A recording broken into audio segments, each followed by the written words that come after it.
How to make edikaikong soup like a pro. How to make vegetable soup like a pro.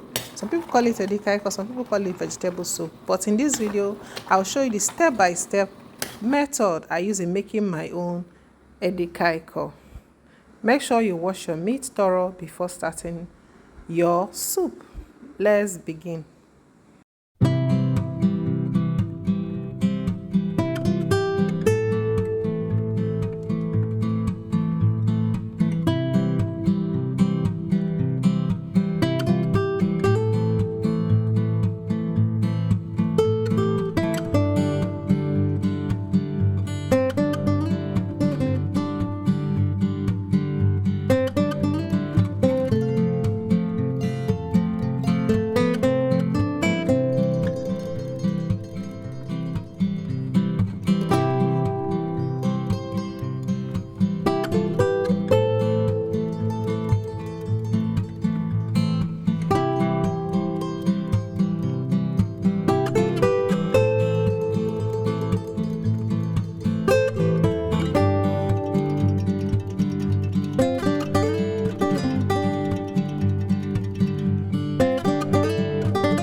Thank you for watching my video. We have come to the end of today's video. Hope you learned something from it.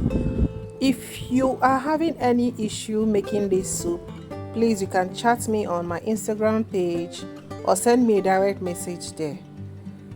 I'll be seeing you in my next video, but before that, like my video, share my video, subscribe to this channel if you have not subscribed. Thank you so much. I'll be seeing you in my next video. Bye.